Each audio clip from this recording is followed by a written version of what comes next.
This channel does not promote any violent, harmful, or illegal activities. All content provided by this channel is meant for an educational purpose only.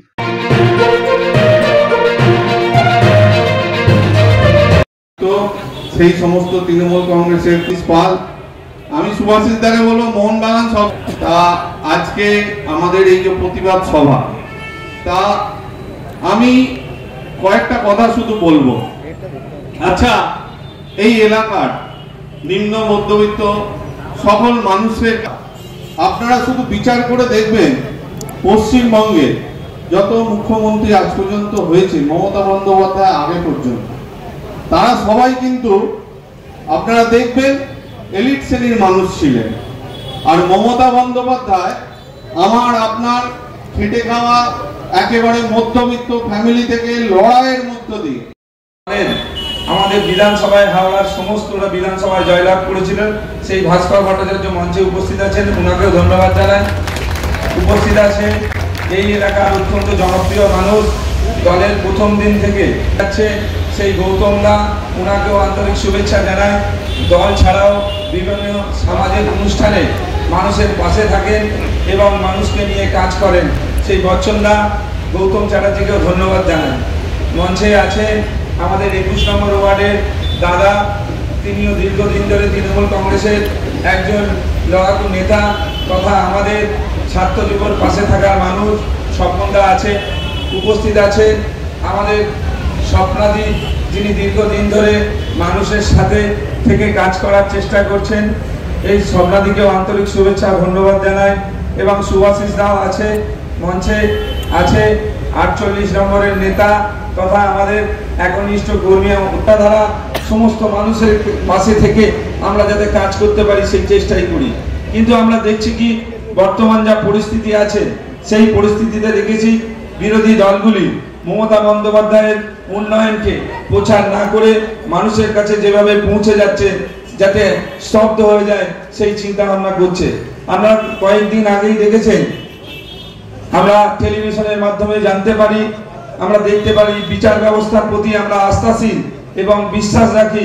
Supreme কোর্টের যে রায়, সেই রায় আমরা supreme কোর্টের উপর সর্বদা আস্থা বিশ্বাস রেখেই আমরা ভারতবর্ষের একজন গণতান্ত্রিক মানুষ হিসাবে আমি বলতে পারি আমাদের রায়, সুপ্রিম কোর্টের রায় আমাদের মেনে নিতেই হয়। কিন্তু কোনো অভিষেক বন্দ্যোপাধ্যায়ের হাত শক্ত করতে আমরা শিবপুর কেন্দ্রে কয়েকটা ইঞ্চি জমি বিজেপি সিপিএমকে ছাড়বো না, এবং বিজেপি সিপিএম এর দালাল যারা দলে থেকে ক্ষতি করবে আমাদের কর্মীরা চোখে চুষলেন। ভারতবর্ষের সংবিধানে প্রস্তাবনা যে গুরুত্বপূর্ণ শব্দগুলো রয়েছে তার মধ্যে অত্যন্ত ভারতবর্ষের অহংকার, সারা পৃথিবীর কাছে আমাদের মাথা উঁচু করে দেওয়া।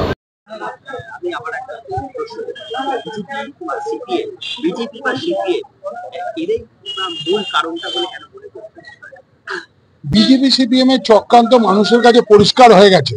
বিকাশ ভট্টাচার্য একজনকে চাকরি দিতে পারে না, কোর্টে কালো কোট পরে চাকরি খাওয়ার জন্য আপিল করে। আজকে অভিজিৎ গঙ্গোপাধ্যায় বিজেপির হয়ে দালালি করে চাকরি খেয়ে সে সংসদে দাঁড়ায়। আজকে যিনি সুপ্রিম কোর্টে দিয়েছেন তিনিও নাকি রাজ্যসভায় দুদিনের সদস্য হবে। আমরা চাকরির পক্ষে, যোগ্য অযোগ্য বিচার পরের প্রশ্ন। এখন চাকরি 26,000 কি অযোগ্য, সেটা কি প্রমাণ কেউ করতে পারবে? এই জায়গাটা আমাদের প্রতিবাদ।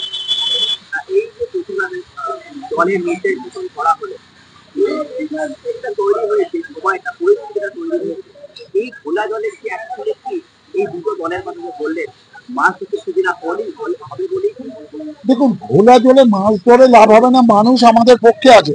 মমতা বন্দ্যোপাধ্যায়ের উন্নয়ন, অভিষেক বন্দ্যোপাধ্যায়ের চোখে যেভাবে কাজ, এই কাজ মানুষের ইয়ে থেকে সরানো যাবে না। ওরা ঘোলা জলে মাছ ধরতে নেমেছে, মানুষকে বিশৃঙ্খলা করে মানুষকে চাইছে মোটিভেটটাকে ঘোরাতে, কিন্তু পারবে না। মমতা বন্দ্যোপাধ্যায়ের সততা, অভিষেক বন্দ্যোপাধ্যায়ের সততা মানুষের চোখে আছে।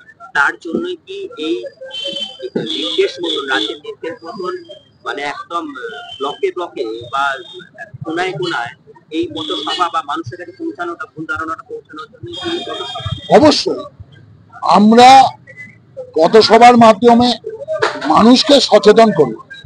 শুধু চাকরির ক্ষেত্রে নয়, আপনারা দেখছেন মুর্শিদাবাদে যে ঘটনা ঘটছে, যেভাবে উচ্ছৃঙ্খলতা তৈরি করাবার, বিচ্ছেদ করাবার চেষ্টা করছে, আমরা প্রচারের মাধ্যমে 26-এর আগে বিজেপি সিপিএম যত জোট বেঁধে ইউনাইটেড ভাবে উচ্ছৃঙ্খল করবে, ছাত্র যুব রাজপথে থেকে তার মোকাবিলা করবে প্রচারের মাধ্যমে।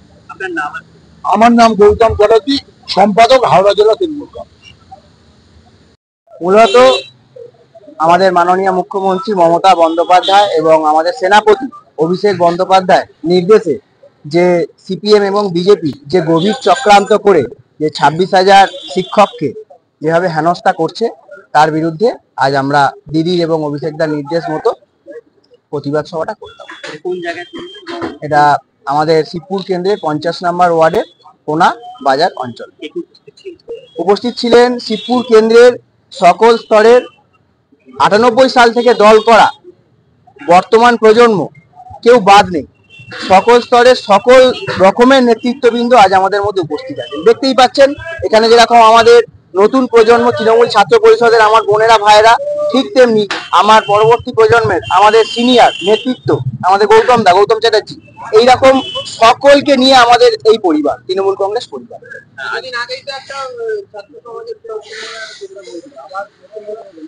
দেখুন, সেক্ষেত্রে দাঁড়িয়ে অবশ্যই তৃণমূল ছাত্র পরিষদ কিংবা তৃণমূল যুব কংগ্রেসের ব্যানার নিয়ে যদি কোনো কর্মসূচি হয়, অবশ্যই আমরা সেটাতে সমর্থন করি। তবে এই যে পথসভাটি, এটি পথসভার মতন করে যত বেশি করে মানুষের সাথে জনসংযোগ করা যায়, আমরা তার চেষ্টা চালিয়ে যাচ্ছি। হ্যাঁ, ওটা একটি মিছিল হয়েছিল, কিন্তু এটি একটি প্রতিবাদ সভা। এসএসসির একদম দরবারে অনশন করছিল, যা চাকরি হারানো।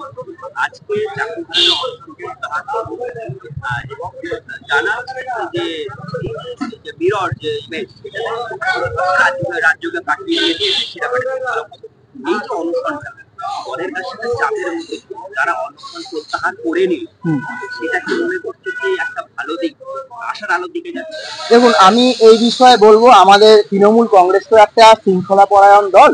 তৃণমূল কংগ্রেসের একটি শৃঙ্খলা রক্ষা কমিটি আছে, যার নেত্রী আমাদের দিদি, আমাদের মমতাদি এবং আমাদের নেতা অভিষেক দা।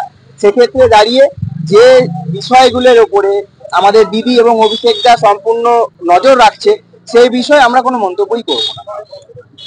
এটা ভালো দিক বলে অবশ্যই যদি দিদি এবং অভিষেক দা যেরকম ভাবে বিষয়গুলোকে আমাদেরকে নির্দেশ দেবেন কিংবা ওনারা যেভাবে বার্তা পাঠাবেন, আমরা ঠিক সেইভাবেই বলবো। আমাদের আলাদা করে, কারণ আমি আবারও বলছি, তৃণমূল কংগ্রেস মানে কিন্তু একটা শৃঙ্খলা পরায়ণ দল, যে দলেতে কোনো একটি বুথ থেকে ব্লক কিংবা জেলা স্তরের কর্মীরা একটা কথা বলার আগেও অবশ্যই শৃঙ্খলা রক্ষা কমিটি এবং নেতৃত্বের সাথে আলোচনা করে কথা বলে। সুপ্রভাত মশাদ, শিবপুর কেন্দ্র তৃণমূল যুব কংগ্রেসের সভাপতি।